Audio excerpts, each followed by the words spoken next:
اور اسی وجہ سے یہ ایک بہت بڑی پروپیگنڈا فلم ہے جو کہ صرف سعودی نہیں بلکہ مسلمانوں کی مخالفت اور نفرت کے اندر بنی ہے، تاکہ مسلمان قوم کو دنیا کے اندر ولن اور وحشی قوم دکھایا جا سکے، جو کہ مودی سرکار اپنے ملک کے اندر تو کر رہی ہے لیکن ساتھ ساتھ انٹرنیشنل پولیٹکس کے اندر ہر اس ملک کے خلاف بھی کھڑی ہے جو مسلمان ہے۔ مثال کے طور پر ایران، پاکستان، سعودی عربیہ، قطر، اور کھڑی ہے تو امریکہ اور اسرائیل کے ساتھ یا پھر فرانس جیسے ملکوں کے ساتھ، چاہے وہ صحیح کریں یا پھر غلط۔ اسی طرح سے اس فلم کا مقصد سعودیہ کے امیج کو دنیا کے اندر خراب کرنا تھا، یعنی جس تھالی کے اندر یہ لوگ کھا رہے ہیں اسی کے اندر چھید کرنے کی کوشش کی۔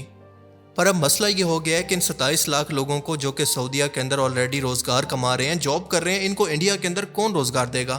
اسی وجہ سے یہ سعودیہ کی طرف سے بین اور سخت تنقید کو بھی برداشت کر گئے، اور اپنی وضاحت کے اندر یہ کہتے رہے کہ یہ فلم کسی مذہب کے خلاف نہیں تھی بلکہ انسانیت پر ہونے والے ظلم کے خلاف تھی۔ اس فلم کی زیادہ تر شوٹنگ ہوئی تھی اردن کے علاقے کے اندر، اور اسی فلم کے اندر اردن کے ایک ایکٹر جن کا نام تھا عاکف نجم، جنہوں نے فلم کے اندر ایک رحم دل سعودی کا کردار ادا کرتے ہوئے نجیب کو لفٹ دی تھی، انہوں نے بھی بعد میں سعودی عوام سے معذرت کی اور کہا کہ جب انہوں نے یہ کردار کیا تو ان کو معلوم ہی نہیں تھا کہ اس فلم کی اصل کہانی ہے کیا۔ دیکھیں، سب سے پہلی بات تو یہ ہے کہ دنیا میں جہاں پر بھی انسانی معاشرہ آباد ہے وہاں پر اچھے اور برے دونوں طرح کے لوگ موجود ہوتے ہیں، تو کیا ہم کسی ایک شخص کے ظلم و زیادتی کو بنیاد بنا کر پوری قوم کو ظالم اور قصوروار کہہ سکتے ہیں؟ اور یہی اس فلم کے اندر کیا گیا ہے۔ دوسری بات، یہ کہانی 1990 کی دہائی کی ہے، یعنی تقریباً آج سے 30 سے 35 سال پرانی ہے۔ اس دور کے اندر آپ جانتے ہیں کہ اتنے کوئی لیگل یا پھر چیک اینڈ بیلنس کا نظام نہیں تھا۔ پرانی ذہنیت کے عرب بدو لوگ جو کہ صحرا کے اندر موجود ہوتے تھے اور واقعی اپنے ورکرز کے ساتھ برا سلوک بھی کرتے تھے، لیکن اب ان کی پوری نسل ہی گزر چکی ہے، ان کی پوری اگلی نسل ہی جوان ہو چکی ہے، جس کا مطلب یہ ہے کہ آج کے ٹائم کے اندر یہ کہانی ریلیونٹ ہی نہیں ہے آج کے لوگوں کو جج کرنے کے لیے۔ ان کی نئی جنریشن کی سوچ بالکل الگ ہے۔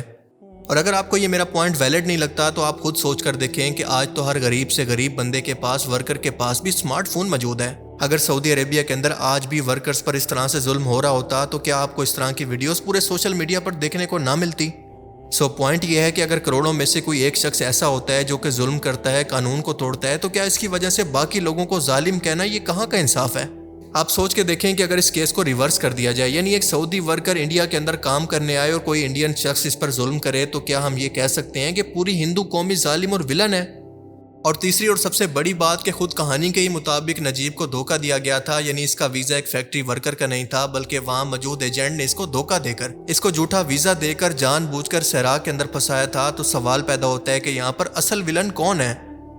اور خود اس فلم کی کہانی کے اندر موجود ہے کہ نجیب کو یہاں سے نکلنے میں مدد کرنے والا شخص ابراہیم خود بھی ایک مسلمان تھا، اور ایک سعودی مسلمان نے اس کو لفٹ دے کر بچا کر پولیس کے پاس پہنچایا، اور مسلمانوں کی پولیس نے اس کو واپس اپنے ملک کے اندر بھیجا۔ تو سوال یہ پیدا ہوتا ہے کہ ایک برے کفیل کی وجہ سے پوری سعودی قوم کو بدنام کرنا صرف بددیانتی نہیں تو اور کیا ہے؟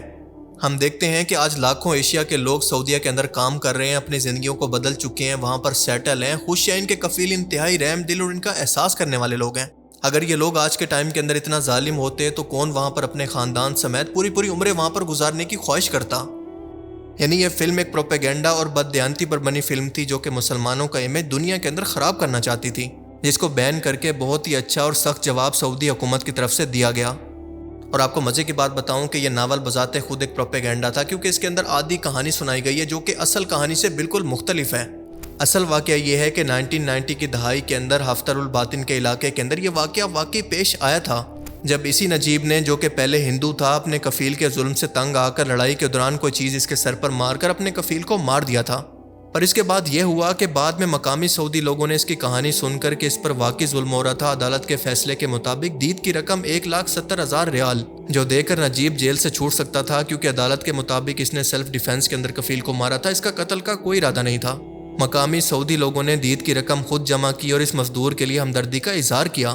اور خود اس کفیل کے گھر والوں نے رقم لینے کی بجائے اللہ کی رضا کے لیے نجیب کو معاف کر دیا اور دید کی رقم بھی اسی کو دے دی کہ 5 سال جو اس نے یہاں پر تکلیف کے اندر گزارے یہ اس کا بدلہ ہے، حالانکہ فلم کے اندر صرف 2 سال دکھائے گئے ہیں۔